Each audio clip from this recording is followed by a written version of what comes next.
Thank you for joining us this evening. I am Nate Broughton, and along with Serena LaChauncey, really pleased to welcome you to the AIA Center for Architecture this evening for our panel on synergies between mass timber and school design. Before we begin today's program, we'd like to share two more upcoming Education Committee events. One is a Marymount School Tour in association with A4LE coming up on June 26th, and the second is a happy hour coming up on July 2nd. More information to follow. We'd like to thank the whole committee as well as the whole panel, and particularly Martin Hopp for helping organize this event, and to all our panelists for taking their time to share their experiences with us. This evening we'll be joined by Martin Hopp, Principal of Martin Hopp Architect, Jill Bernardino, President of the Board of Evergreen Charter School, Dr. Sarah Brewster, Vice President of the Board of Evergreen Charter School, and Michael Scansarello, the Assistant Vice President at WSP, and Doug Renna, the Project Executive at Consigli. We're going to start this off with Martin giving a brief presentation on the project. We're going to open this up then to the panel for a discussion, a moderated discussion, and then at the end we'll have about 20 minutes plus or minus for audience questions. Again, thank you so much for joining us this evening. We're really excited for the panel tonight.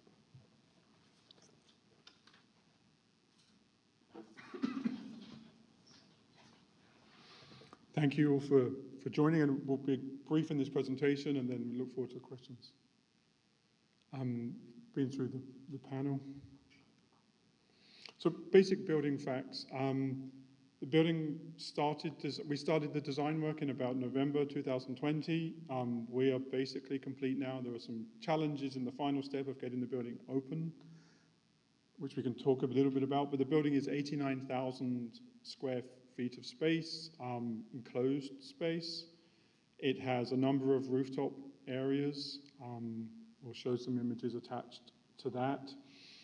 It costs approximately $62.5 million.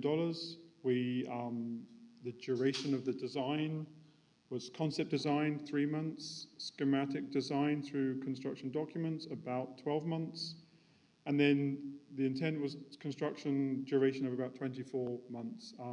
There were some changes along the way as we added components to the building, but that was the basic approach to the project.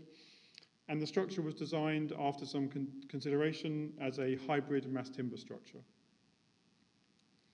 The community, we spent 3 months, which I think was time incredibly well spent at the beginning of the process, doing about 12 workshops where we did two things. We sat and we listened extensively to the school executives, the school board, the school teachers, the principal, the students, and as you can see in the slide here, what was really powerful, and this was peak COVID, so a lot of these meetings were done at a distance. We dialed into people's rooms and saw in the background their homes and saw them doing their homework in the background as their parents asked questions about the school and suggested ideas about the school. And we did some wonderful things. We had students presented us with images of, like, every student did a sketch of their idea for the school. The perfect school was our idea. And that was what was so rewarding, was that as we said, tell us about your school, they came back and told us about their perfect school. And we had 75 sketches of one with the I think we all remember the helicopter landing on the roof, another one with the large safe for where all the money goes. And amongst all of those kind of varied ideas of what a school could be, there were nuggets of wisdom also, and an understanding that security was an issue, feelings of safety were an issue. Plants was something that became a very, a powerful theme that came up extensively through that extensive process. So we listened a lot, and we also talked quite a lot. We tried to educate the school about the latest thinking architecturally, structurally. We had a workshop talking about the different structural approaches that were possible. We also talked about the different MEP approaches that were possible. We talked about the latest thinking in LEED and sustainability, and tried to right-size sustainability to make it appropriate for this client, their needs, and what was a good fit for the campus. So we spent, I think, a very valuable 12-week period talking and listening extensively to the school and their needs and the widest sense of the community and their needs. And so, as we moved through that concept phase, we came up with something which expanded the brief a little bit to look at the whole campus. I think there were 4 or 5 buildings actually being used at the time by the school across a very wide area of Hempstead. Hempstead is just outside New York City. And so we sort of honed in on a bigger master plan idea, the idea of trying to eventually get the building or the Evergreen Charter School down to 2 sites. And in that concept design, we sketched out, as you see here, like a larger 2-phase building, as well as looking at some ideas for the existing building, which you can see at the top of the page. But at the end of that concept design phase, we agreed to take forward roughly 85,000 square foot project, phase 1, ostensibly to be something like grades 8 through 12. A high school was the primary focus. There was some flexibility in that as the school started to look at the financing and how to put together the financing and how many students would be in the building. But that was the basis of the concept design that we signed off. And one of the key parts that we did, which we discussed in that concept phase and presented in the concept phase, an idea that mass timber was at the point economically where we thought it could be cost effective. It didn't mean that it was cheaper. And we talked, frankly, this was our first mass timber building, and talking with David O'Day, who's here tonight, the O'Day team had done a number of mass timber projects. We'd worked with David and Mike before and had some confidence in talking to them that it was worth putting on the table. We didn't say you have to do this as an option, but we thought that it was worth considering as something where the market had now moved along enough that you could get multiple bids, and hopefully, it could be shown to be economic, because we knew that the client didn't have extra money to spend on, wild architectural ideas and crazy concepts. It had to make sense financially. So just showing here, and I'm trying to be quick so that we have lots of time to ask questions, but to give you guys a broad overview. 2 concepts here of different framing plans at a schematic level, so that Consigli, who are the cost estimator at the big pre-construction, could start to work and on 4 phases doing some basic analysis cost-wise of structurally what was going to make the most sense for the basic classrooms that we were putting together, the overall layout that we were putting together. We ultimately picked a hybrid mass timber solution, and we can talk more about why and how that came together. This is our typical floor plan. The building has 30 classrooms, 2 science labs, an art and maker space, a gymnasium, a cafeteria, a second cafeteria on a rooftop space, 2 music rooms, and then we made a lot of use as the plan came together of rooftop areas that were sort of leftover spaces. As that basic design was there, we were able to look at these extra leftover spaces, the rooftops, and turn the main rooftop into a rooftop soccer field. Some space. One of the driving forces for the plan was to make sure the natural light entered into each of the classroom spaces. And so that slot, which sort of runs through the middle of the building and is green, is something which was leftover space. So we were able to turn that into a meditative garden. There's a rooftop urban garden on the left side of the plan as you look at it. So leftover spaces were used. We really squeezed every inch of program space to make it useful, to try and get the most dollars, bang for our buck. Sustainability. As we worked through the workshop at the beginning, it was felt that LEED was something that the client was passionate about, that also was a cost-effective approach to look at LEED. Some of the other certification processes are quite expensive and more difficult to get involved with. LEED felt good and the right size for this client. We identified early on that we would go for LEED Silver. We were then, as we made progress, able to think we can get to LEED Gold. And currently we're borderline and crossing our fingers, touching wood for luck, etc., that we're going to hit LEED Platinum. We're very close, but it's very tricky. The diagram here just starting to show, but I think that what we focused on as we designed the building was maximizing natural elements, maximizing natural light into the classrooms, thinking about good ventilation, thinking about good thermal comfort within the building, like things which should be basic, but unfortunately often in our schools aren't priorities. We also thought about good acoustics. We can talk, at length later on if there are questions about acoustics and mass timber, the challenges attached to that. So down the side of the project here, like a diagram describing all of the different positive features of mass sustainability. One of the things that I think is really important that we did to calculate through a WBLCA is the embodied carbon for the project. And I think that that's something which, as important as the renderings are for projects and the pretty stuff that we all do, to know how much embodied carbon a building produces, how much operational energy is produced. Those diagrams should become as important as the renderings in many ways. Those are important things that we as designers should know about, and we're starting to make an effort in the office to do that for each of our projects.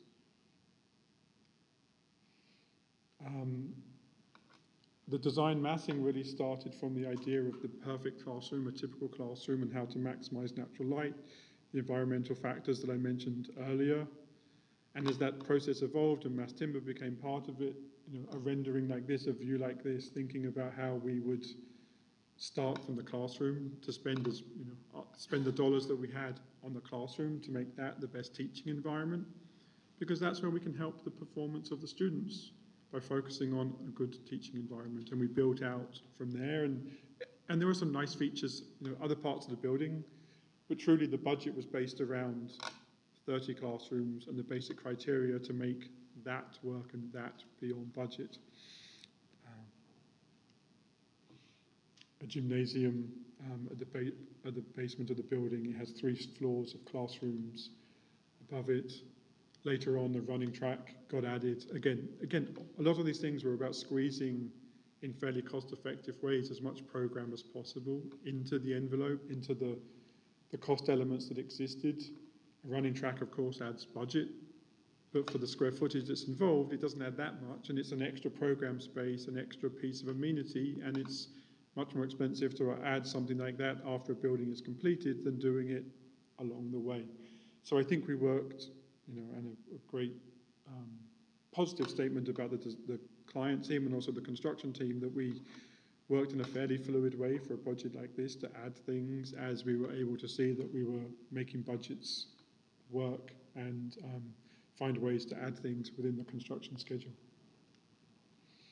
This is the rooftop soccer pitch that got added in. Again, there was added late to the building. The design, the idea was always there for it. But what we were able to do, and we can talk again about the different specifics of how you achieve relatively cost-effective mass timber structures, is looked at it from an all-steel perspective with a big 3 or 4 foot deep steel beam, compared it to designs, optimized designs that we worked on with WSP for this sort of lighter weight structure, looked at all of the installation processes, the size of cranes, all of those complexities. And no one would say it was cheaper to do it this way, but it wasn't a lot more expensive. And for the added joy and some of the challenges that it took away, and again, you can get into supply chain issues, large steel sizes, crane sizes, all of that stuff, it felt like it made sense to the team at the time. And we're in the process, and the photos you'll see, we don't yet have the solar panels on the roof of the building, but those solar panels are being worked on now and will be installed by the middle of August, so that when the school opens for the new school year, the solar panels will be in place, providing shade to that soccer pitch. And then just touching briefly, very briefly here on the installation of mass timber elements. We're happy to talk, Doug, I'm sure, happy to talk about how this was put together, but what was really interesting is that Consigli married together a union steel crew with their carpentry crew.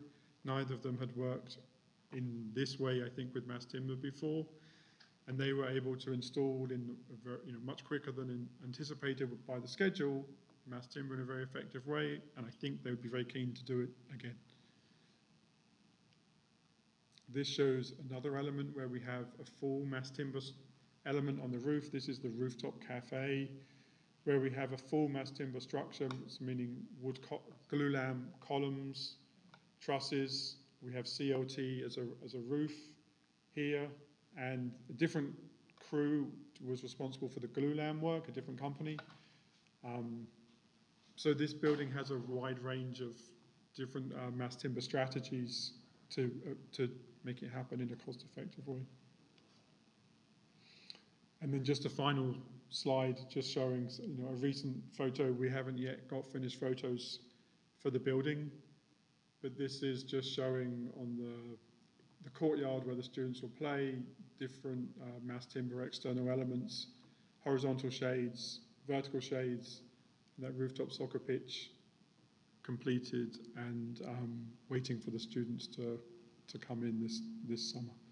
So that's just a brief overview of where we are, and hopefully that, I know we've got some questions prepared, but prompts some more questions. Thank you.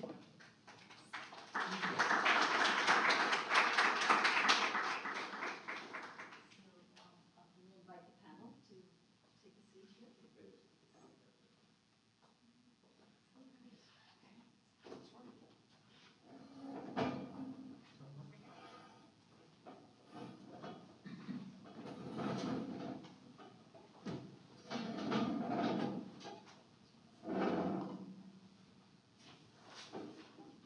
Hi, everyone. So we have a few prepared questions, but promise we'll leave lots of time for the audience to ask questions as well. I think I will start first by congratulating everyone. It's the first mass timber school in New York State, so that's an amazing achievement. Sorry, can you hear me better now? Everyone has, I guess the three of us can share. Sure. So I wanted to invite Gil and Sarah to tell us a little bit about the school's culture, the mission of the school, and how did that tie into diving into this territory of doing something no one's ever done before.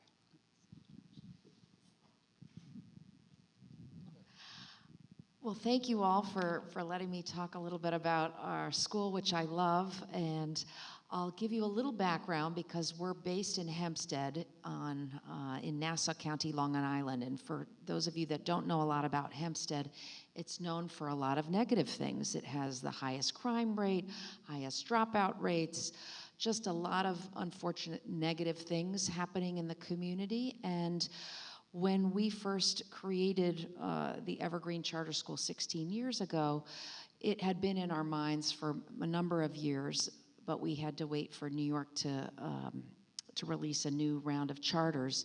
We wanted to be able to provide an education for students in that community that really was grounded in a number of different things. One is a sense of the world and having an education about the importance of our connection to others in this world. So we wanted to begin with teaching students Spanish.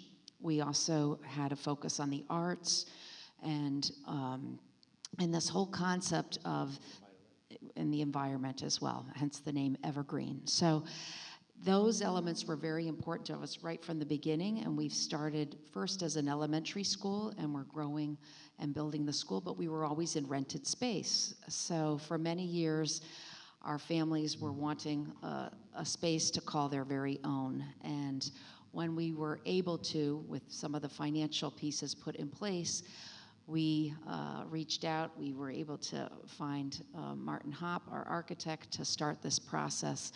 And so it really became an organic piece of how do we bring in all of those elements, some of our values and our mission statement. We have a big pledge that we say for students. It's a pledge to protect the earth, respect the web of life upon it. Those are part of the elements. And then also think about our connection to this global world as well. So those were all part of the elements of Evergreen. Yeah, we want to our students to understand that we should be part of the solution of our planet, not adding to the problems. So we have different kind of things that we do in the school just to educate our students, hopefully to be the leaders of tomorrow, about plastics, about nutrition,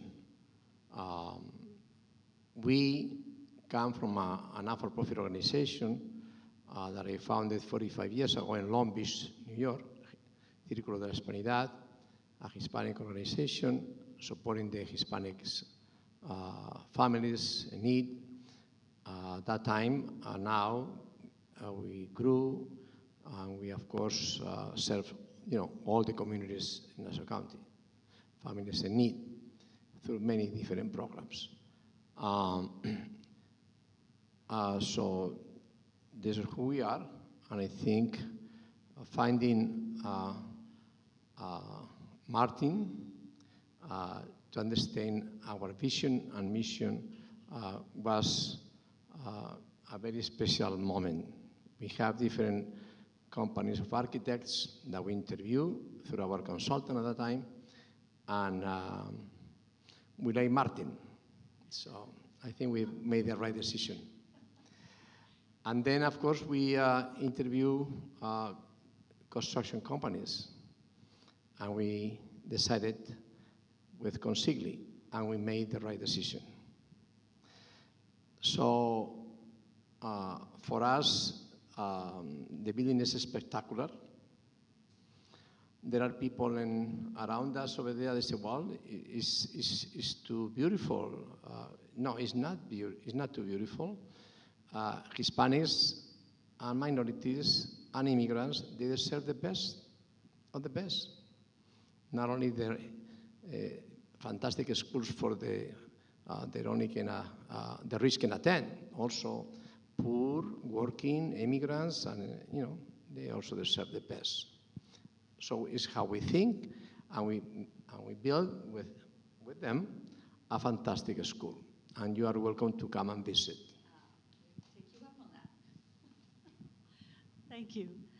So Martin, I want to ask you, what made you decide, what was the impetus for deciding to do a mass timber school, particularly since it hadn't been done before, and we know how many obstacles there are to things like this with codes and fire department. So what made you decide to just stick your neck out and try to make a go of this? I mean, and it was, just to put it in context, it was peak COVID time, and we had talked a lot with O'Day, and I had reached out to David in particular, and had been following that mass timber was happening. I'm British by background, so I'd seen some mass timber projects in the UK taking place, and schools felt like something that should be done in mass timber, and we didn't have a lot of data to prove that at the time, I think, and David and Mike were working on some projects of that scale, but we felt that it was something that was worth pitching and proposing, and the heroes, the great, was by Gil and Sarah to agree, and we didn't say it has to be this way, and as we worked through the process, it evolved. But I think that as we went step by step, and it was key to have someone like Consigli on board who was open-minded, supportive of that approach, and had some mass timber experience as well. Because I think for anyone who's thinking about doing a mass timber project for the first time, if you don't have all those components lined up, I think it's still really difficult. If it's so easy to push it to one side and to go with a traditional structure for no good reason, but a construction manager whispering in the client's ear that it's risky, it's a bit difficult. Consigli didn't do that, but it happens. I think talking to other architects, it happens. We all know it happens, and that's the challenge that process goes through. Is it's still risky, and it's still new, and it's easy. And I don't know how many people on the client side are out there, but we're inviting people constantly. I know Doug is giving tours of Evergreen. It's still, with 5 years and one good example close to the city and easy to show people, it's still hard to convince people that mass timber is a practical, pragmatic option. But I think that that was part of we didn't know at the time as we started. There have been challenges along the way, but we felt that there was enough information out there, and other regions than Pacific Northwest, Europe, were doing great projects, and we didn't see why we shouldn't have one here and why these students shouldn't have the best. Thank you. Mike, this is a question for you. Given what Martin just said, what have you seen as the advantages, disadvantages of this? And have you proposed this before to an architect or a client and had it not go through? And how many projects have you done in mass timber? We see a lot of advantages of mass timber. I think as a company, we believe in using the best material in the right place, and so that's why you see a hybrid structure here as well, where we saw that steel might be the right component for the columns and beams to allow us to do a truss that clear span the gymnasium and meet those floor-to-floor heights. But we also saw a lot of advantages of using CLT for the floor diaphragm. It could be the structure, it could also be the ceiling, it could provide that biophilia. And then, as Martin mentioned, the sustainability benefits as well, that we saved a lot of concrete by switching from a slab on metal deck construction, that more typical construction, to a mass timber floor panel. So myriads of benefits to using mass timber that we see. We've done quite a few mass timber projects at this point. I don't know the exact count on it. I think one of the reasons we're here today is because we all see the value of doing this for schools. And when we started, there was no proven case study. And you know, we do some projects that a developer builds a lot of buildings, right? And they learn about these things. But people who are building schools, you're not building 20 schools in your lifetime. And so it takes a little more time to bring that in and expose that to people. And so we think this was a really great solution, and we do want to share that because we believe in building better spaces for people everywhere, and we want to share that knowledge. Countless times we've studied projects, and either the project hasn't gotten built or it's gotten built but it hasn't been mass timber, and there's a variety of reasons for that. One of the approaches that we really believe in is using the choosing by advantages method, and part of that you saw those options that we presented for all the different choices. It's a lean construction process, choosing by advantages, and you compare the advantages of that solution, whether it be sustainability, whether it be speed of construction, whether it be biophilia. One thing I didn't mention is cost. Cost is always something we have to think about, right? Cost ultimately makes decisions for projects.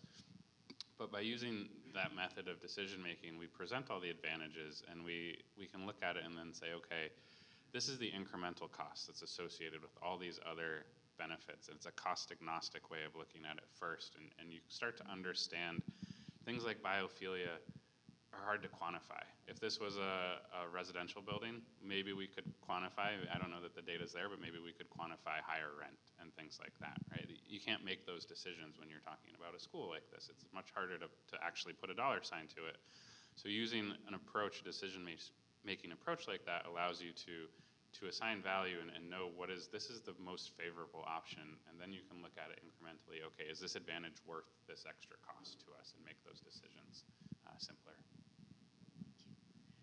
So I want to read out a little something before I ask Doug about construction. I'll see if you agree with this. I was very surprised. There was a recent report that said globally the number of mass timber buildings is expected to double every 2 years through 2034. This is globally. At which point the construction industry would be storing more carbon than it emits. I'm a little skeptical, I would say, but Doug, how many mass timber buildings have you done? And is this your first school? Well, either way. So as an individual, this is my first mass timber building, and I would love to do more. As a company, we probably have 5 or 6, some under construction right now, several completed. Just to go back to some of the earlier choices, we were hired early during pre-construction to evaluate the different structural systems, and we could have very easily said, you know what, let's just do slab on metal deck and let's be done with this. But we didn't want to do that because we really wanted to build a mass timber building. So we figured out kind of clever ways to make the budget work, right? We established a budget. We self-installed all the CLT, which saved us a lot of money. And we took a little risk on it because we had never done it before. So we put together a group of guys, some of our carpenters from our office up in Pleasant Valley. We brought them down here, put them in motels, and we figured out how to do it. And it wound up making the project work financially. So we took a little risk, but it was definitely worth the reward, because when the next one comes, and it will come, We have the skill to do it, and we're big fans of it. So when people ask me to speak, about the mass timber and our experience, would you do it again? 100% I would do it again. I would encourage people to use it. The CLT went up so fast. By the time we finished the foundation, which took us a while, because even though we're in a suburban setting, it was definitely an urban foundation install with SOE, dewatering, we had everything you could think, anything that you could think of in the city, we did out there on Long Island, which is hard to believe, but we had to do it. But the building, basically, we erected that entire building in about 8 weeks. Between steel, CLT, and we had finished work to do afterwards in terms of screwing off all the CLT panels and stuff, but the basic erection was 8 weeks. So it was way shorter than what we thought, and thank God, because the shear walls took us way longer than we thought.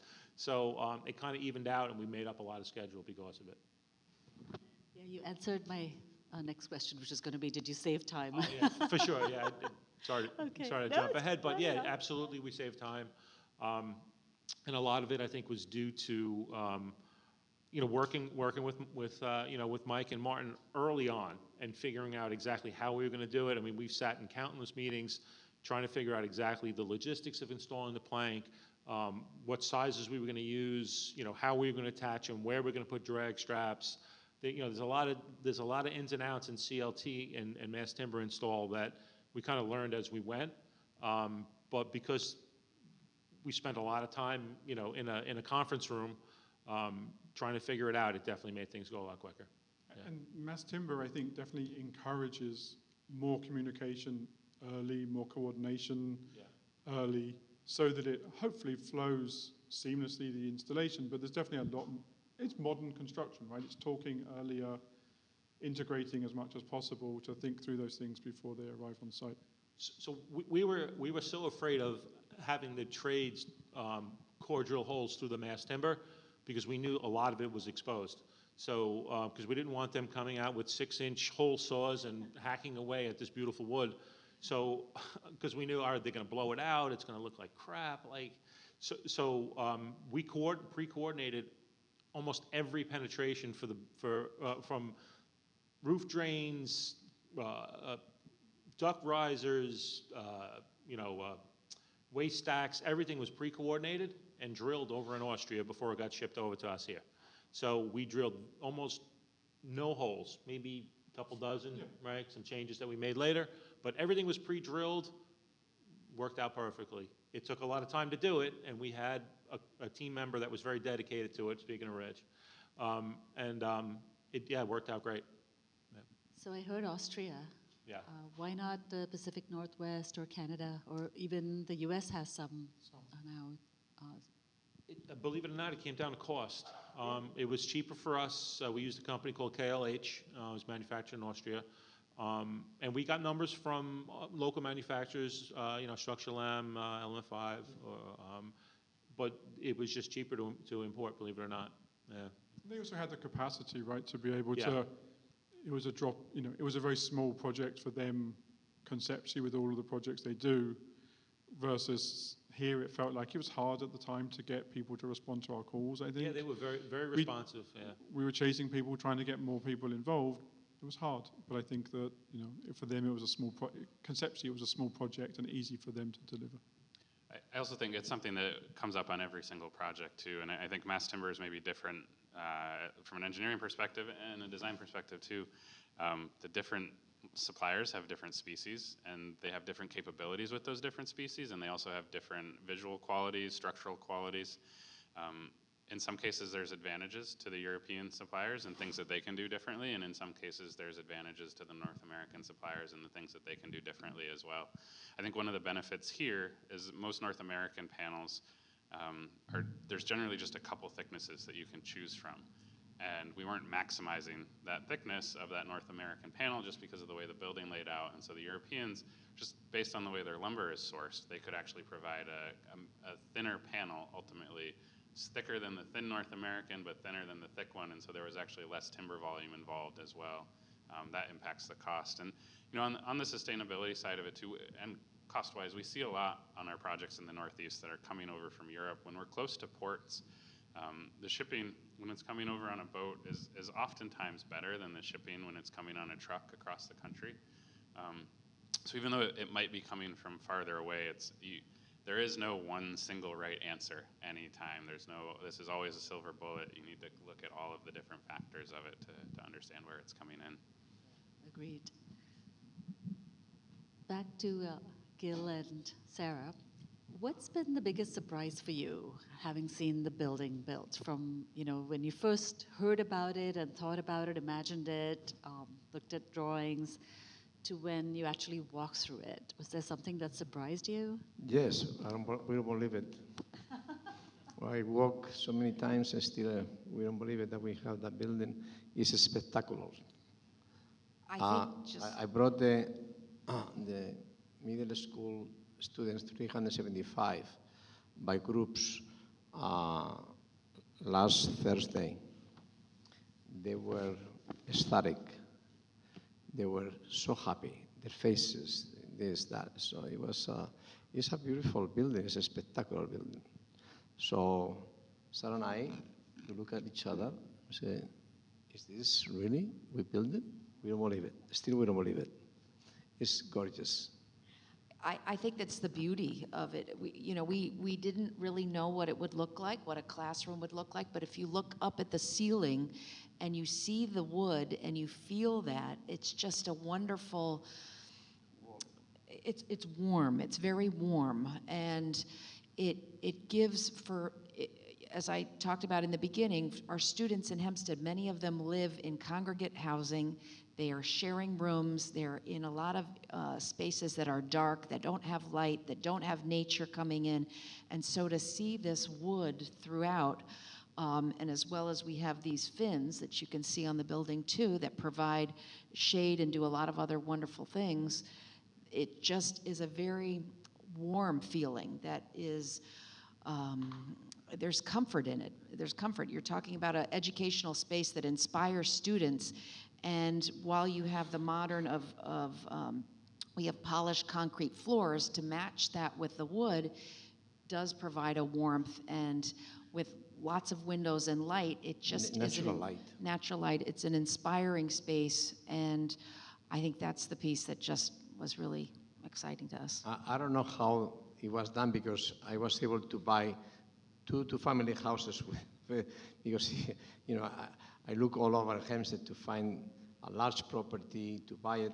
It was not available until, this is in two family houses property. And the story is that one of them, I told the real estate, I need that other house. With this house, with this land, we're gonna build a high school. So when they went, the lady went to speak to the owners. They said, "Well, it's not for sale. Why are you calling me?"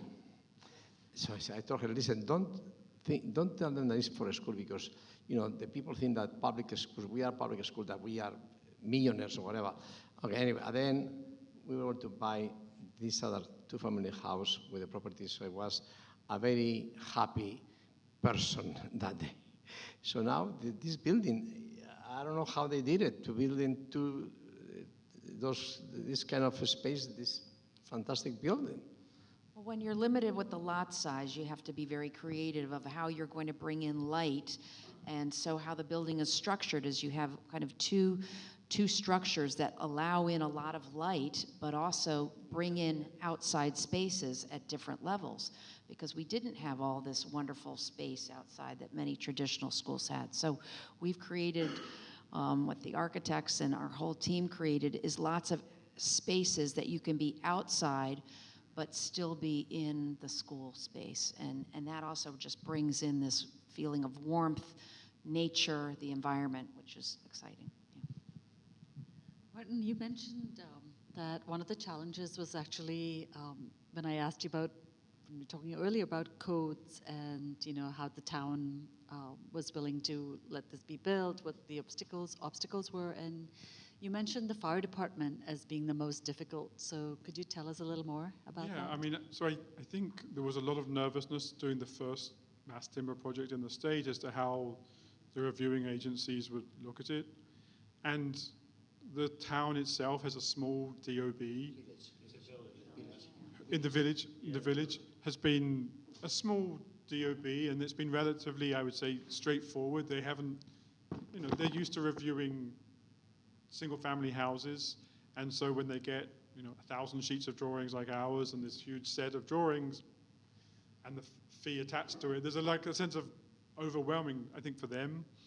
But even talking to the fire marshal, we've had challenges from the fire marshal along the way, but they haven't been attached to the mass timber element.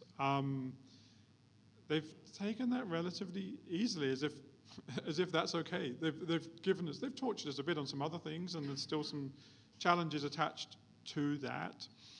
We've also had New York City DOB come out and visit, and to learn about mass timber, and now they're making up new rules to torture people in the city, I think. But there's a lot of people coming out to learn from the building and see the building, but the village itself has been supportive and encouraging. The fire marshal has given us some challenges along the way, but none of them really to do with the mass timber part of the building. And it's hard to say if that's a good sample of how other jurisdictions outside of the city would respond to a design like this. It was designed so that we didn't need variances, that we didn't need to seek, to do testing of fire. This project couldn't afford that kind of, process, time-wise or financially. So we had to make it work within the current codes. But the challenges that we faced have not been really to do with the mass timber. They've been just things that the fire marshal's concerned about, and, yeah. Important to highlight too, you said it's by right in the code 2015 IBC. It's a type 3A building, so there was nothing that we were doing above and beyond the code related to mass timber. We weren't looking to use any of the new mass timber construction types. For the most part, the mass timber projects we're doing are type 3 or type 5 buildings, not these newer type 4 types, and it makes a much easier process when you're saying this is the code, this has been the code for a long time. I know that there were issues with insurance, so I'm going to read out a little paragraph. Insurance companies have been reluctant to provide insurance for timber buildings. Problems can arise after mass timber construction is complete, with water, moisture, and mold concerns remaining core issues for insurers in the property space. What was your experience with insuring during construction and then also after? During, we Yeah, had to. yeah. The during construction was the insurance problem, and it was really with the builder's risk.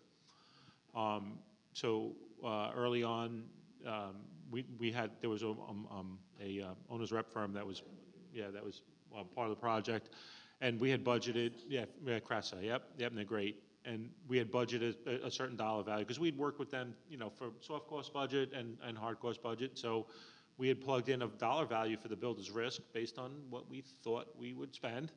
And so we provide, any insurance product for the building, whether it's general liability, builder's risk, whatever it is, we could price that through our brokers.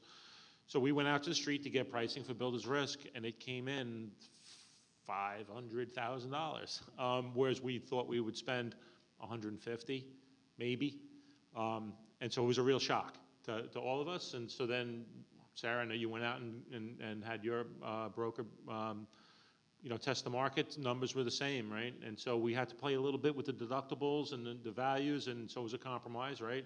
Contractually, we had to make some compromises on what we would accept, and eventually got the number down to a little less than that, but it was still a hit to the job. And our experience now moving forward with other mass timber projects is we're seeing the same thing.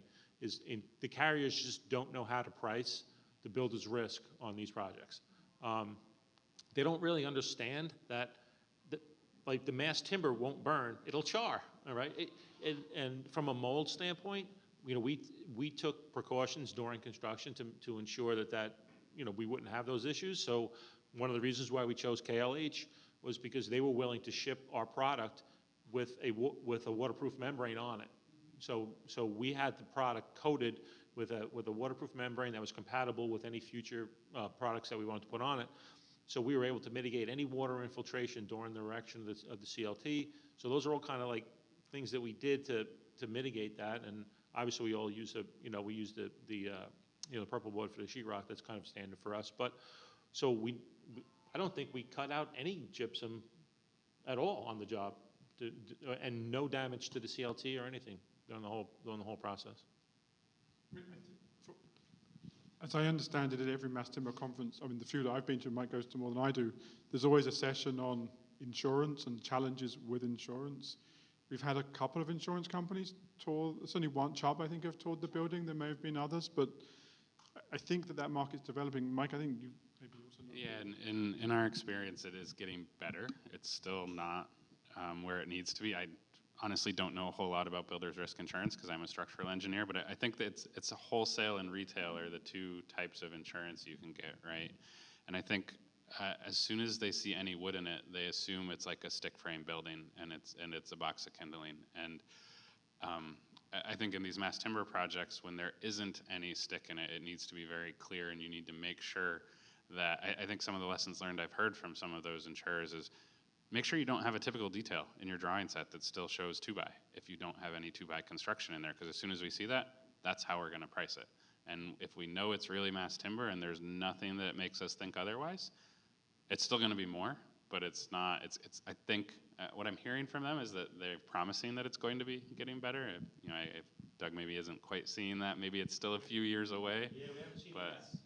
Coming, hopefully. And I'll just to mention on the waterproofing too. We had 2 projects going up at the same time, different locations, different states, different builders, both supplied by the same supplier. And one of them chose to have a pre-applied moisture barrier, and the other one chose not to do that. I think that there were there's an added cost up front to put that on, to put that barrier on. But I think that there was a reward for that upfront cost to do that compared to just seeing two projects side by side, similar construction season, getting wet and drying and getting wet and drying, or not getting super wet and being easily squeegeed off. It makes a big difference. And that moisture management plan, I think it's about defining expectations. There's a responsibility on the contractor to see it through, but the design team has to define those expectations of this is what our finished product should look like. It's your means and methods how you get there, but we need to all have that shared expectation and understanding so that you get to the right finished product and not have to do any rework like Doug was talking about. For what we spent on the waterproofing membrane, it was maybe $70,000-$80,000. I would have spent triple that in sanding dark spots on the wood. And if you look at our classrooms, right, the wood is pretty well pristine. We did experience in the mass timber piece in the Solar Cafe, we had to sand a little bit because we weren't able to protect that as well as we could have. We just didn't have the opportunity to do it. But getting the moisture management plan, yeah, critical. It'll save you a ton of dough later, for sure. Since we're talking about dollars, one of my questions was, I did some math based on the numbers you provided, Martin. I think it was 82 or 85, 89 million, 1,000 square feet, and 62 million. So it was like $700 a square foot. Is that construction cost, hard cost, or is that all in? Yeah, that's construction hard costs. That's all of our costs, contingency fees, everything. Okay. Yeah. But not the project cost? No. Yeah, okay. No. Can you share what that was? Sure, what the project costs are. Well, we did this in different phases. So we had when we first were doing this, we backed into the financing and we valued engineered some elements out of this. And the project costs, they're over $1 million with that. And we were able to, with some of our savings and how we did our financing, we were able to bring back in a lot of elements that at first we had eliminated, and it brought the building some additional enhanced features. But we wanted to be very conservative with thinking about what we could do, and just not knowing a lot about this and not having done this before, we wanted to make sure that we had enough contingency to allow for different things. So we, since we had some of those savings, we were able to bring a lot of elements back in. Doug, Doug, how would you classify the 4 different types of construction that Mike and Martin shared in terms of cost? So how does this 700 compare to if you're just on a regular steel and concrete building? There's a lot of nice features in this building. So, there are things that are on this building that make it very, very special. Meaning expensive?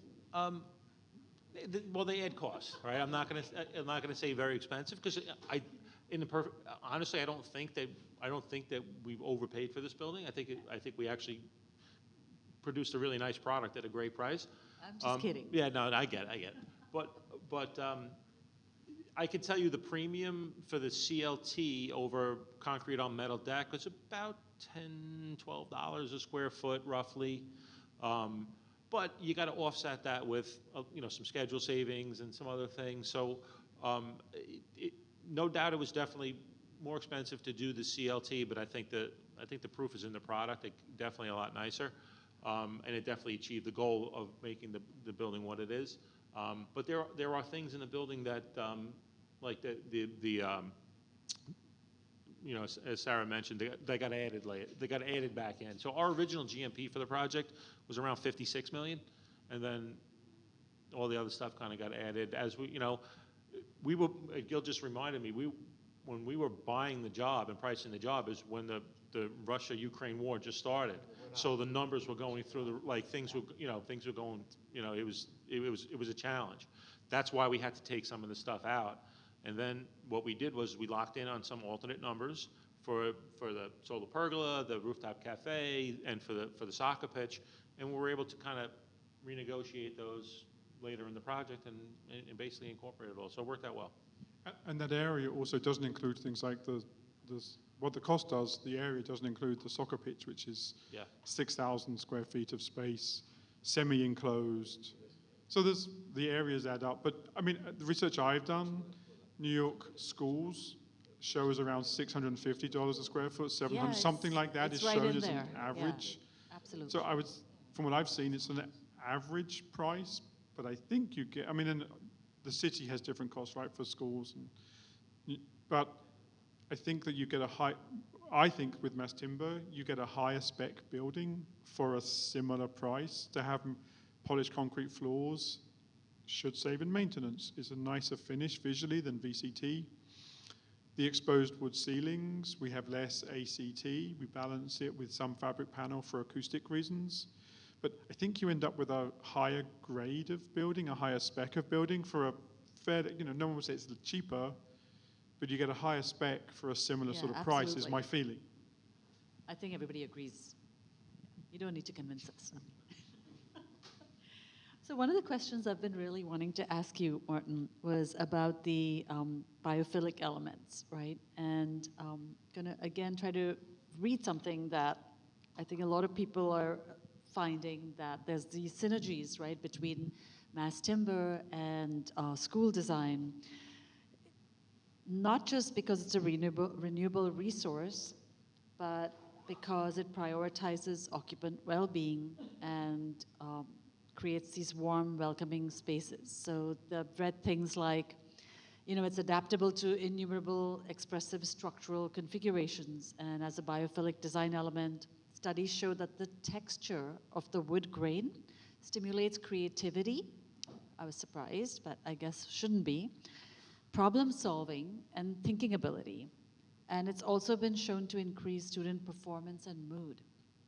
And I know that you specifically have talked and written and designed the school and the mass timber elements around biophilic design as well. So could you talk to us a little bit about those? So, from the beginning, I'm very passionate about a book called Healthy Buildings by Dr. Joe Allen, and John Mortimer, which talks about and analyzes like the potential financial benefits of healthy buildings. And it's not just in terms of higher rents, but in terms of less sick days, in terms of higher performance. And in office buildings, that's easier to quantify.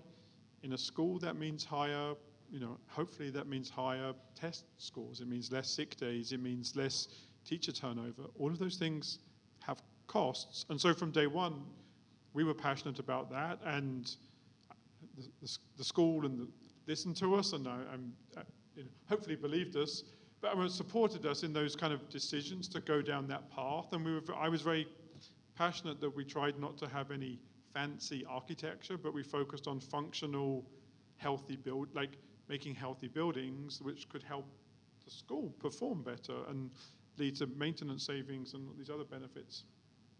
I think we have, I didn't show too much in here, but we have planting on the interior. We have a staircase which has plants in it, nice features, but I think that the school have gone to great length to try and support us to make those planting happen, and we're in the process of installing that now.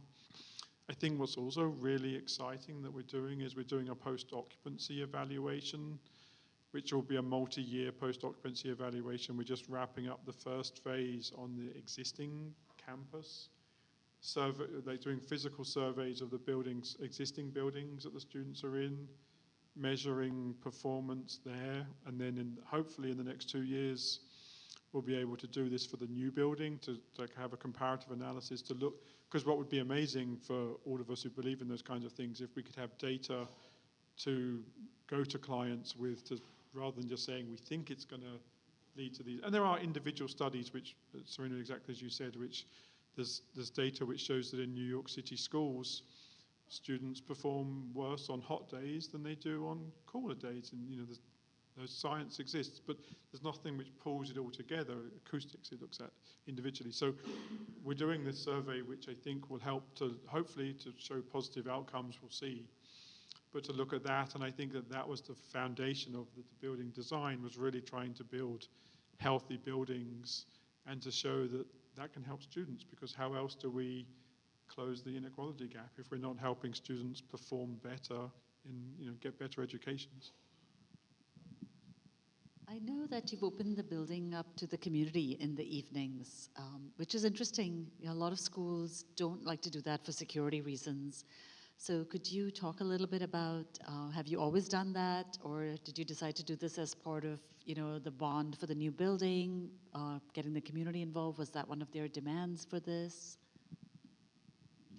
Sure. Well, our background is as community-based individuals with our community-based organization. So it was very important to us to bring the community into this, because it was a community initiative first with this education piece. So where our primary school is now, they are in a building that is multi-purpose. We have a large commercial kitchen where we can do different events. We've had workshops there. We've had forums. We've had community events where we bring in artists, musicians, and so forth. And we've wanted that space so that it feels like a community space. And so when we had the opportunity to think about what's important with our existing building, and as we designed this new building, we wanted that same element so that families feel that it's really their building, it's part of their community. And as I first mentioned, Hempstead is known for a lot of negative things. We wanted this to be a building that really is inspirational and that people can feel at home. And just to piggyback on what Martin was saying a little bit, and I might be stealing your story with this, but we had, I guess I'm going to steal your story. Consigli was meeting with another school to talk about, in New York City, a huge school that's very large charter school, to be nameless. And in essence, they had said what's important to them is just building, the vanilla box. They wanted to put their money into, education and other things, but not the building. And for us, what is so important, the education elements, but the building is really important, because when you see what these students are, where they're living and what the challenges are of home, to have a building that is inspirational, that brings in nature, that brings in light, that brings in all of these elements where you can feel inspired. You can look up at the ceiling and it is inspirational. You just feel, as I said earlier, this warmth. Those were elements that we really wanted to bring in. And I'll tell one other quick story. that we had students that were transfers coming into our school, and they fell in love with our bathrooms. And this is the first building that we did as a community-based organization, and Martin and his team have taken this. We were able to get donated tiles and marble countertops, and the students said that the bathrooms for them and many of the schools that they are, it's a source of where bullying happens, where lots of traumatic things happen in bathrooms. And in our bathrooms, where they were able to walk in and they see a marble countertop as a bathroom that's clean, and tile that's clean, and it just had a very different feel of the bathroom. And you brought that element into the new building, and that's where, part of us, we're all smiling when we're saying there are special features of this building, but it makes students feel valued as opposed to just these features that you're cheap. Yeah, cheap. So first school building that I've ever built, and I've built a lot of them, no urinals in the boys' room, and marble countertops, if you can believe it. And it's a piece, I know. It makes the building, like you walk in the building, you're like, yeah, this is nice. And the students care for that space. I mean, we are in a space, we have rented 2 other buildings where we're in rented space, and there's a whole different feel and attitude of how students treat each other, frankly, in those spaces, versus when they're in our other building, which has nicer elements. And it all is about kind of how students want to be treated, and that they deserve that space, and that they will treat it well. So that's just another element. Yeah, I think you answered one of my questions that I had asked earlier when we were sitting here, is how have the teachers and the students responded? So you answered a little bit about the students, but have the teachers been walking through, and how have they reacted? And you've given a lot of tours, even with community and students, so if you will elaborate. We gave them tours, yeah. And all of them that are, tremendously surprised, impressed, happy. Yes, it's that kind of, how you say in English, euphoria? Euphoria, yeah. I think they love the light, because that's a big piece.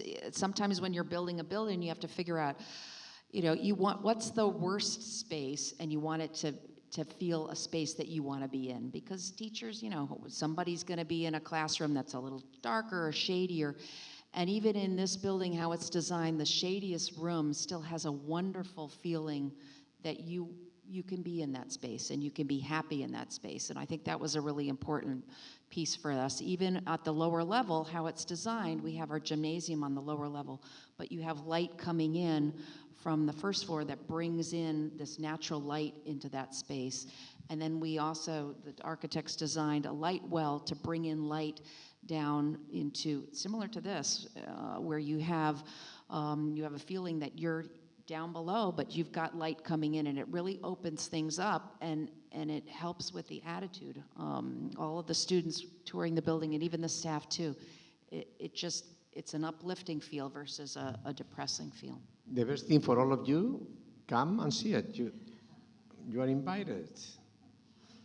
Thank you. I mean, I also know from other school groups that I've worked with that teachers often leave at the end of the year and don't come back because they don't feel valued by the school environment that they're in. I know that other institutions have done surveys of why they get new teachers, why they're leaving surveys. Turnover is expensive, right? You know better than I do how much time you spend trying to find new staff, trying to retain staff.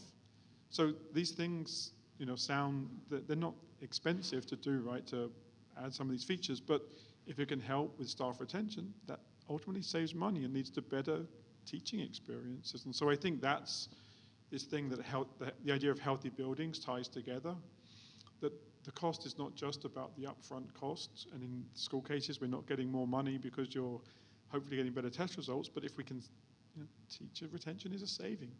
Yeah. It helps the business model if we build better buildings. So I'm going to ask one last question and then open it up to the audience, and that was, for all of you or any of you, is there anything you would do differently looking back, if you were to build another mass timber school? I mean, and I don't know the answer to this, but I know that I suspect that for all of us, one of the things is the procurement process for mass timber and the design assist process for mass timber, which is a really nerdy technical issue, but was a real challenge. And I don't know that, so like buying a curtain wall, when you buy mass timber, particularly the glulam elements, less so the CLT, more the glulam elements, when you buy the design assist portion, because as Mike said earlier, different species have different strengths, etc. Different manufacturers have different ways of working with it. So I think one of the more stressful periods for us all on this project has been in the design assist process and some change orders which came out of that process and extended schedule of design assisting. I think that's been the biggest technical challenge for the project, particularly from a mass timber perspective.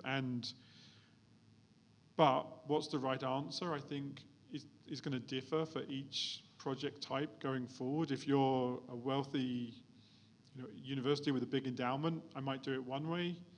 If I'm a public school district and have the bidding challenges attached to public procurement, different way of solving that issue, I think. So there's no one right answer, but I think the biggest stress, collectively at least, that we've all been through was attached to that process, and we all worked together, and O'Day took on responsibility, WSP took on responsibilities that were maybe different to normal, and they were wearing two hats at different times as to design engineer and design assist process and stuff like that. None of it, everyone pitched in to help it all come together, which I completely appreciate.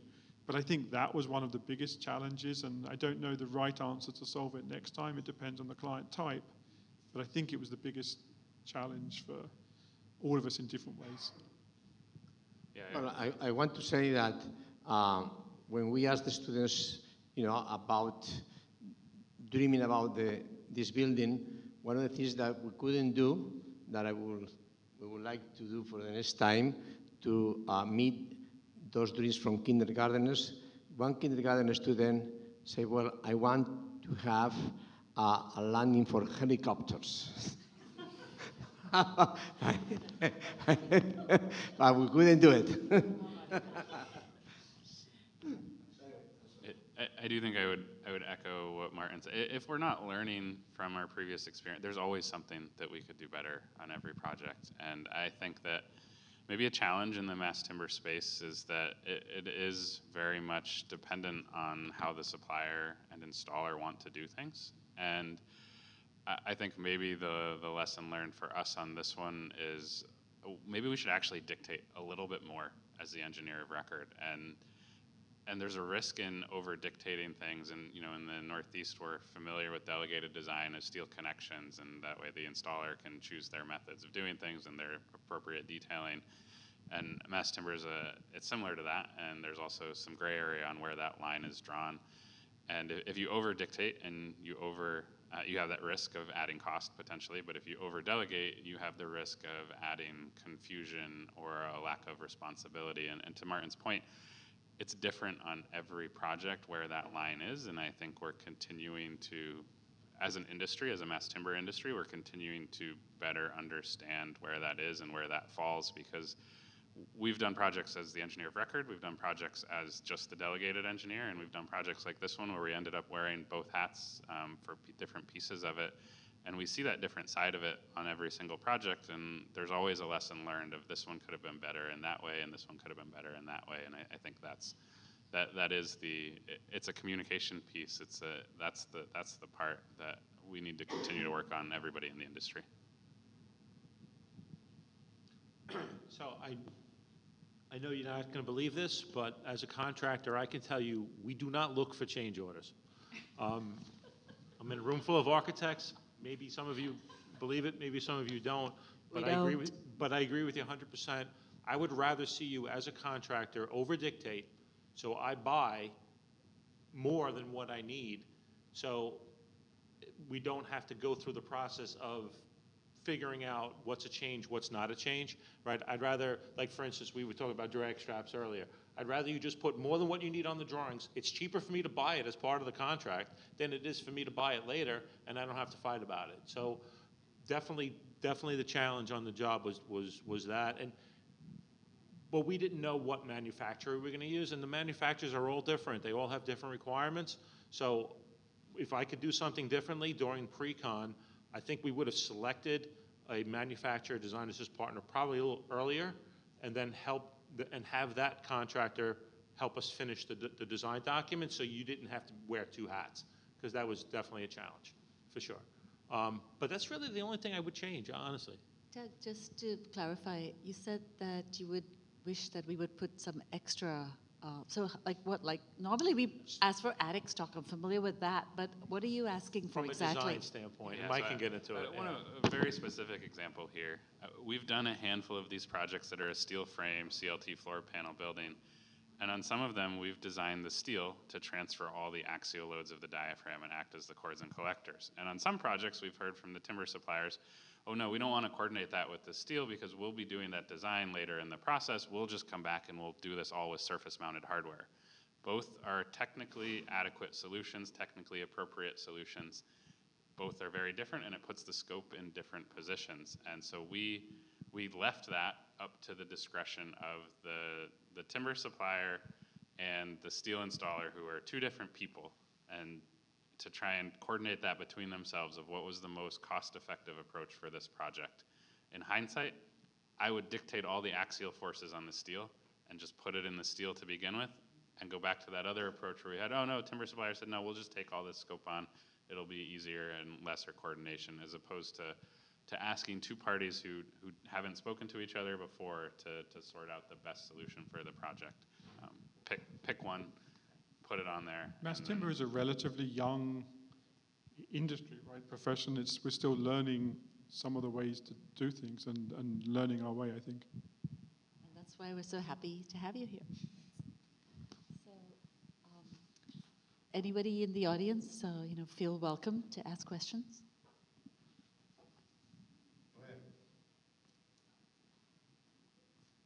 Hi, thank you all for coming tonight and speaking with us. In building Evergreen, to what extent did you lean on European research and their plethora of projects out there? And did you find the mass timber practices in Europe were transferable to North America or New York State? Mike, maybe you take Sure. We weren't, this project, from a structural perspective, we were not doing anything that we hadn't already done on other projects here in the Northeast. I think the unique part in this was the application to a school building. From a technical perspective, this wasn't necessarily that groundbreaking, just as a structural frame, nothing crazy there. But doing it in a school setting with a different team has that own different set of challenges that come into play. Yes, there's a lot that we can learn from what's going on in Europe.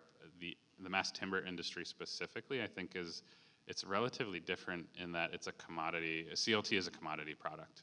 Every timber supplier in Europe produces the same CLT panel. And so it's kind of like you've got your 4 different North American choices and then European. And yeah, there's a bunch of different suppliers, only a few of which, by the way, are certified to meet the US standards for certification. So that is one piece of it.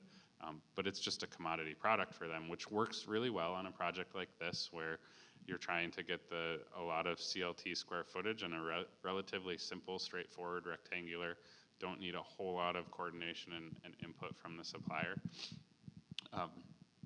So easy to work with, easy to use them, but the design methods are actually completely different. The code requirements are completely different. What our building officials are looking at, whether it's the fire rating, the fire testing, the adhesives, all of those procedures are also still very different between the US and Europe. So yes, we can always learn from everyone everywhere, but it is important that we are following the US guidelines as well. I mean, we were inspired by development of projects in Europe. I think that technically we didn't look too much to the standards there, but I think that even here there are Woodworks provides like an acoustic guidelines document, which is fantastic. But when you get into the details and the real constructability and tying together tested assemblies with constructability, and we've at a detailed level, we pushed things like we have a 2-inch topping slab. Turns out that's not that common to do here. There was a lot of back and forth on that. How much cracking does it lead to? Acoustic assemblies and acoustic issues within the classroom. So, the industry here is still learning, I think, and some of those standards, some of the guidelines that exist aren't yet fully thought through, fully tested. Not as many people are doing them as you think, as it turns out, and stuff like that. So there's definitely a lot to learn still for the industry. I think it's mostly positive, but there's a lot to learn still and test out.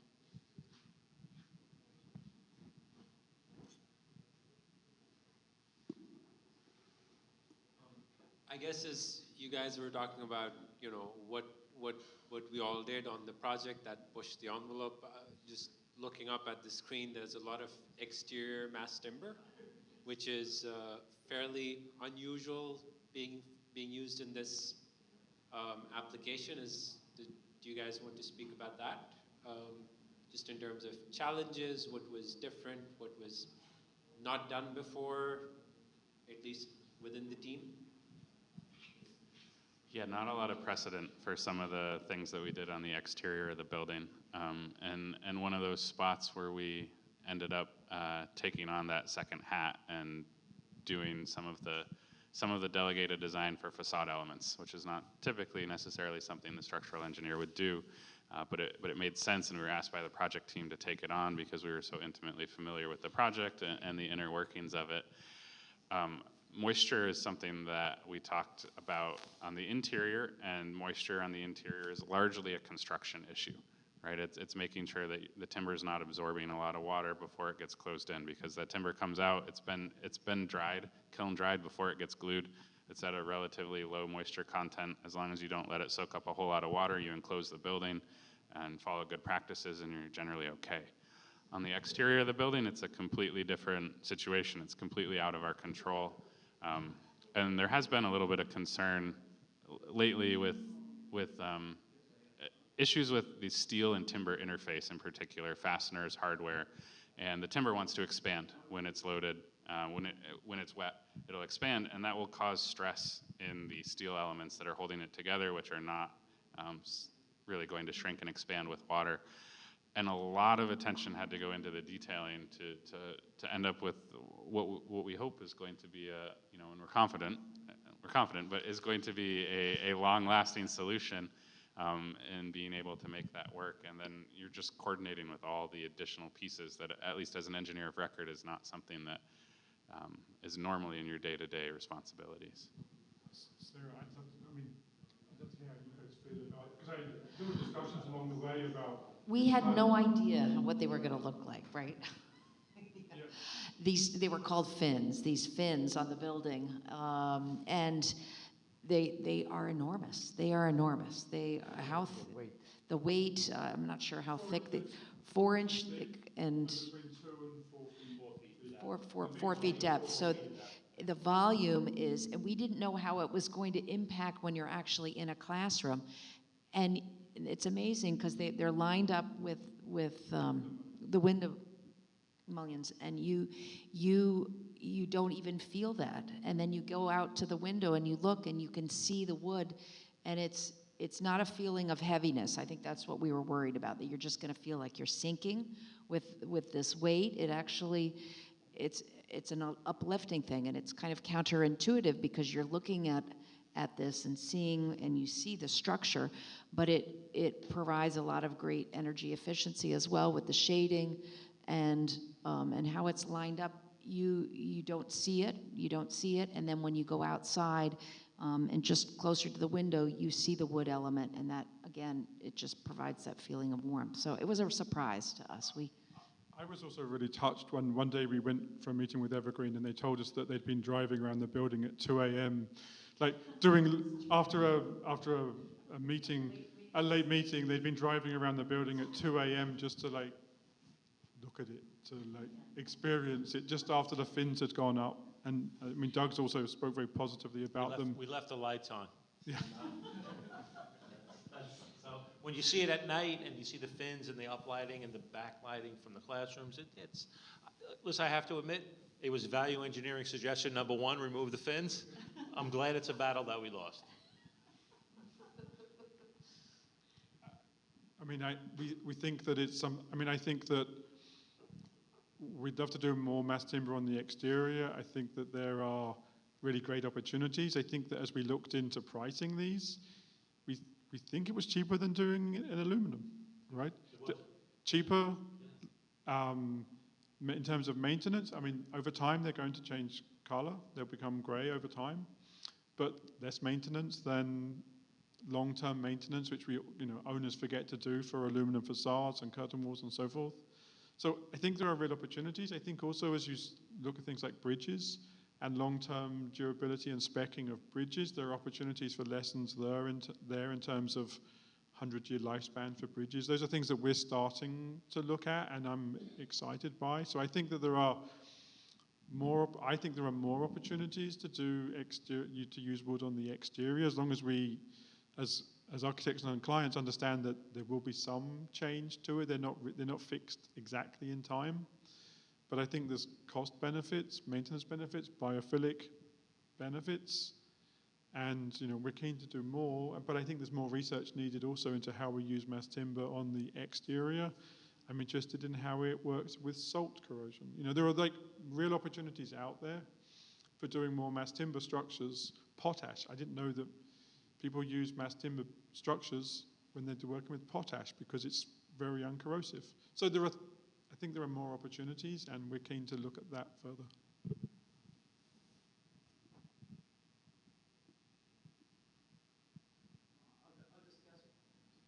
Hi. So just going along with the whole fin, and you're talking about needing to kind of understand more using this on the exterior. Do you have a kind of contingency plan, or is the knowledge out there on, is mass timber something that you can repair, or is it something that you end up having to replace? So when you're thinking about,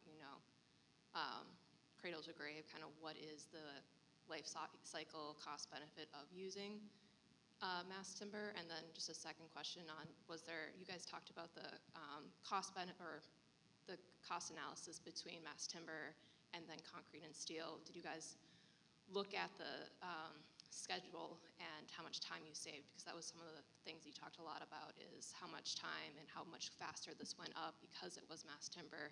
So, theoretically, when we're talking to our clients and we're trying to, sell them on this very beautiful type of structure, can we say like, yeah, you can save 3 or 6 months on, your superstructure if you go this direction?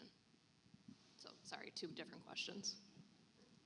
I mean, from a schedule perspective, I think that I mean, Doug can speak. My sense is that there are probably more schedule savings out there than many contractors would be willing to acknowledge at the moment. And I think that having some experience of mass timber probably gives more confidence in looking at that and how you bid on projects. I don't know if that's true, but Well, so I could tell you what we saved on this particular project. So going back to one of the previous questions about what would I change, I would definitely not do our core stair shear walls out of masonry. I would do them out of concrete too, and just for the record, we wanted them to be concrete. I know, and so we made a mistake, and never again. But so we lost time installing those masonry shear walls around the stair cores. We lost about 6 weeks. We made up that 6 weeks with the steel install and the CLT. So we originally had in our schedule, I think, around a 14-week install, and we did it in 8. So that 6 weeks that we lost, we gained. So and that was unique to this project. I mean, every project is going to be different, but I could tell you we definitely saved time. Durability, just to go back to that first question too, durability. So there are more naturally decay-resistant species of timber that are going to have different properties, different behavior.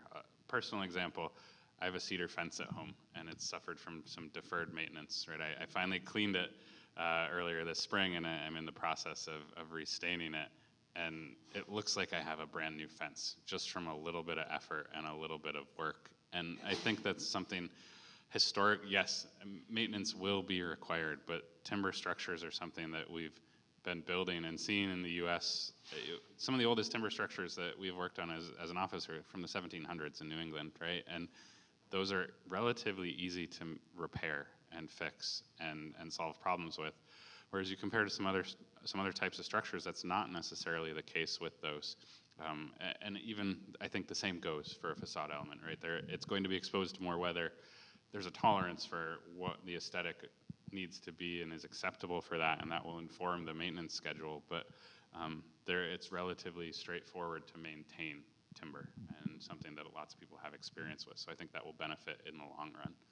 I think that in terms of the detailing, we have just started to look at principles of circularity, to think about how we can reuse buildings long term in the future. I mean, I think that's something that people like Evergreen would be passionate about, but I think the industry is just starting to have an awareness of that.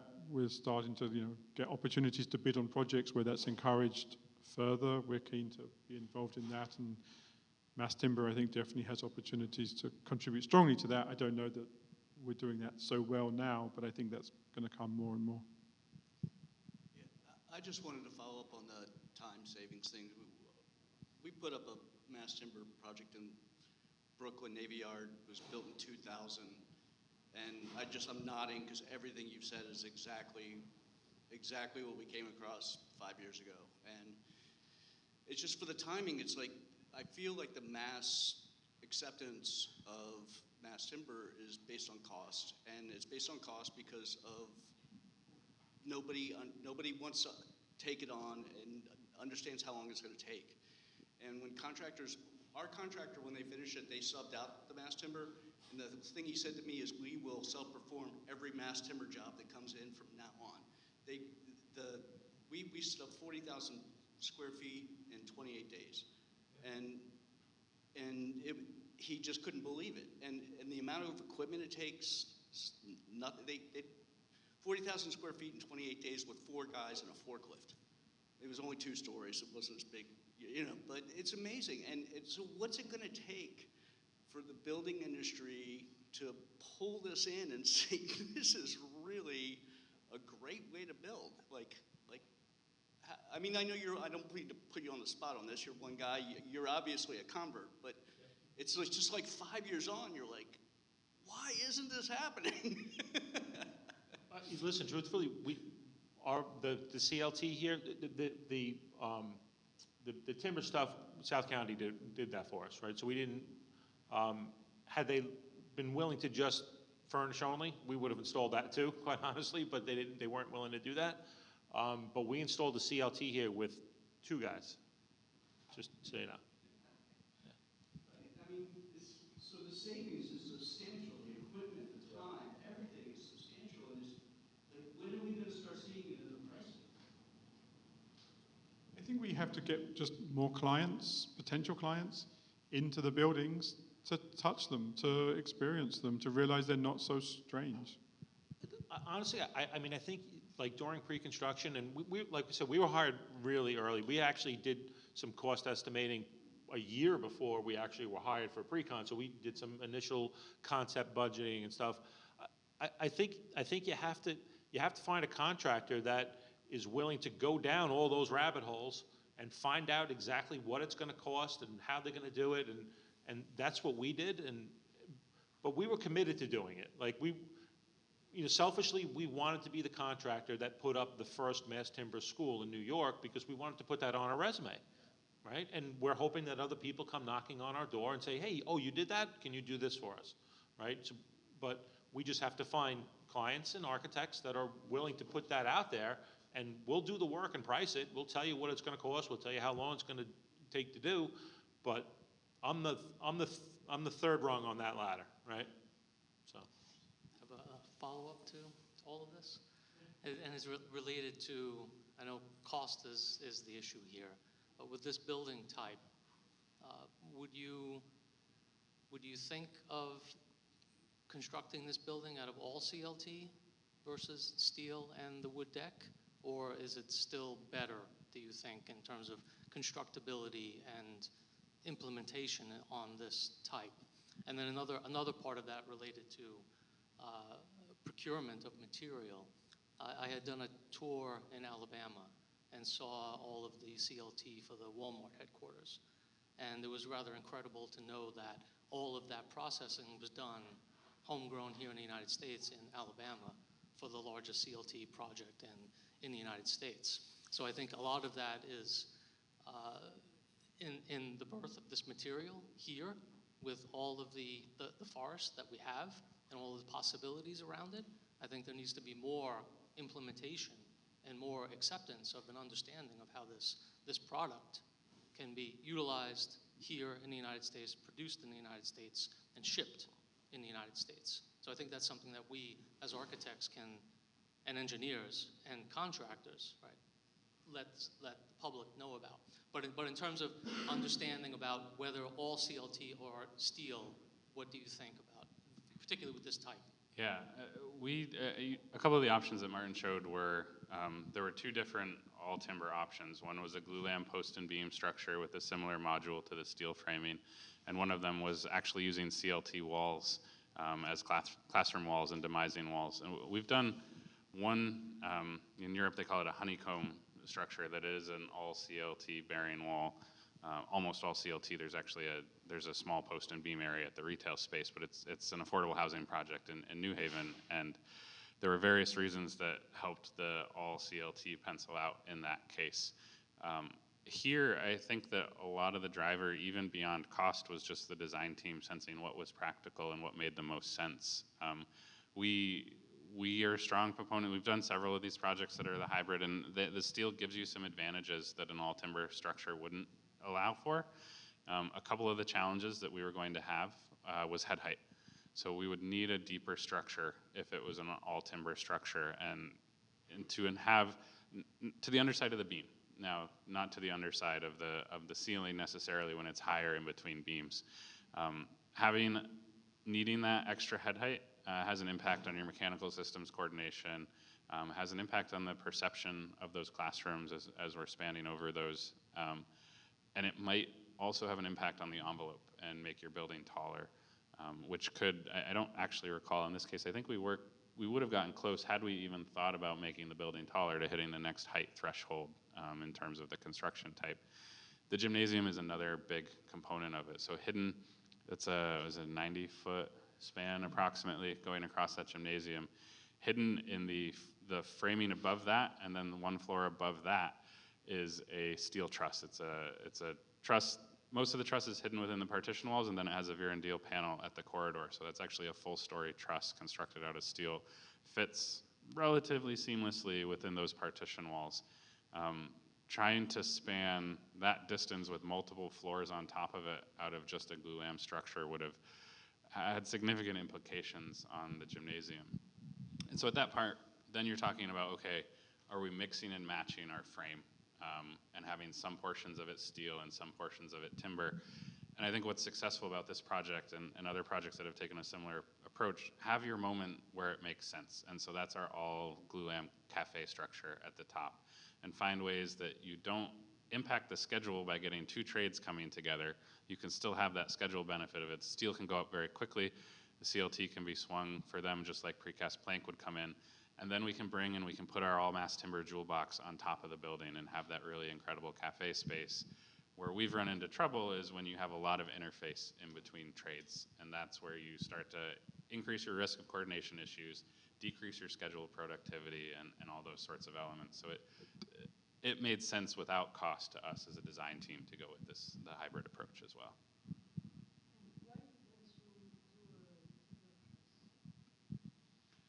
It would have been, the question was why didn't we do a timber truss? It would have been challenging to do a timber truss. The member size still would have been a lot larger. It would have started to grow both in width and in depth to be able to do that. And then I think something that we do need to appreciate is the long-term behavior of the timber. It is more susceptible to movement. It will move over its lifetime, and it's subject to more long-term deformation under permanent loading than a steel structure would be as well. So we would have had more accommodation of long-term deflection that we would have had to deal with as well. And so we had a hard time getting somebody, you can't see the trusses on top, but we had a hard time getting somebody who was willing to do the trusses with the complexity for the solar pergola, and I think that it would have made a big procurement challenge to try and squeeze a timber truss inside the building too. Yeah, I mean, I think that we were always trying to balance making it happen and how much we could push the envelope and costs. And so, at times you push things harder, and so I think there was a real balance in trying to make the building happen on time and for cost, how much we could push things technically, and we did some more pricing on. I mean, I think industry convention is something like $1 or $2 a square foot extra for a hybrid structure, $5 to $10 a square foot extra for a full mass timber structure. We did a little bit of work with South County trying to price out the whole building in mass timber, and it wasn't $10 a square foot extra. I think we feel, maybe it would have been less than 5, but it was definitely going to be more to do the full mass timber structure as basic analysis. So it was definitely going to add cost, and it was a huge step to make this happen, I think. And so we were brave. We pushed things as far as we could.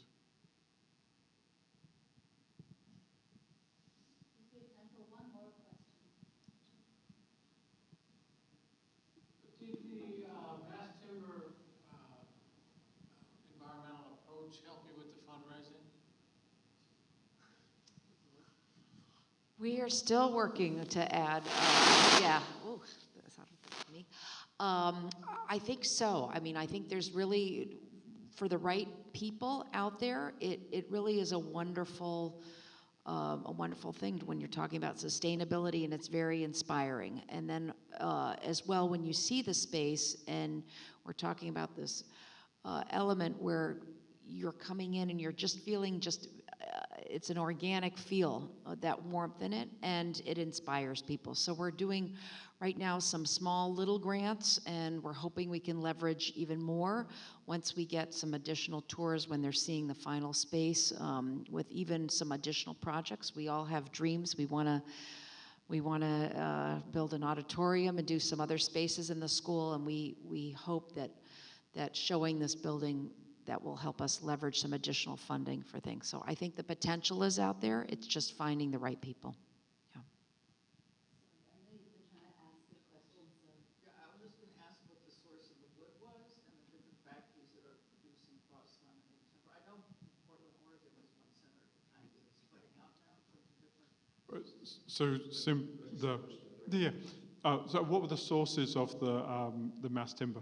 So 3 broad sources. I think the CLT came from Austria. It's spruce. The rooftop so we had a CLT package and we had a glulam package.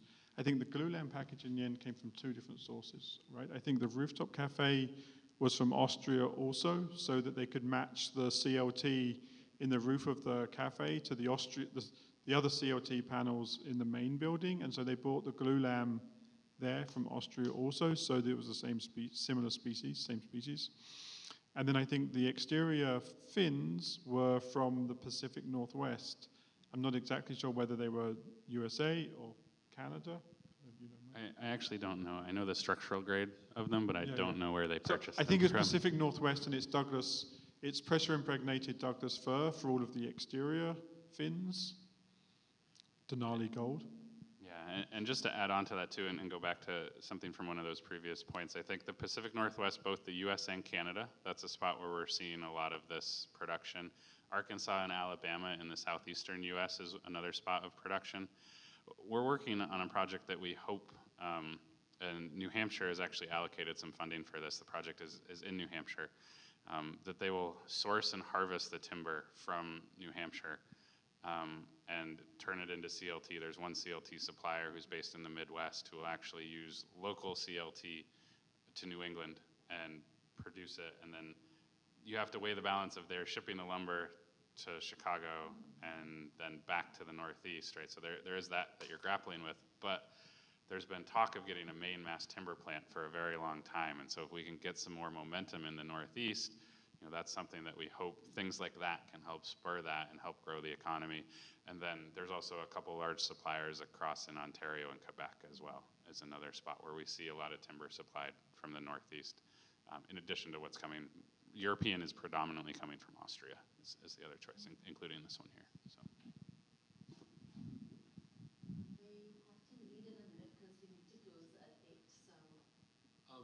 Just a last question, I guess, for the client team. If you were doing this again or for another project, would you, it's probably a lot of blood, sweat, and tears, but would you do this again?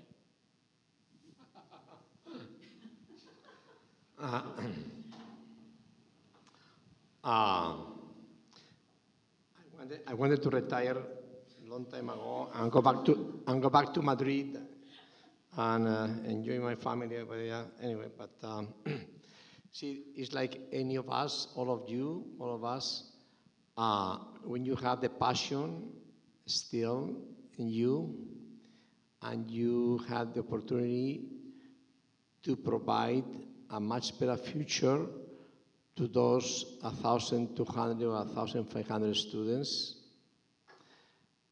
and still you have the passion, I think I will do that. So, Hamad, still I have the passion. So the auditorium that you just heard, and you've heard many times, is still in my mind. But it's $15 million. Or more, so anyway.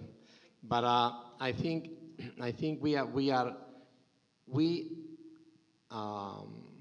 in this particular case, we are very much lucky to know that we have a person representing a very good construction company, and all of you as our team, the architects and you, that really trust you. And we know that you're going to do the best for us and the best for our school, and for our children, and for many generations of children after us. So hopefully we can do the second phase. Do you have the passion still? I still have the passion, yes, ditto that, and just working with a great team, it makes a world of difference, because you're going to have challenges along the way, and if you can work them out and people are creative and thinking of different ways, and everyone can share and bring their different areas of expertise, that makes a world of difference. And if you can put egos aside and just get everyone around the table and be committed to what the whole purpose is and the mission is, it really drives the whole project. So yes, we would do it again 100 times over.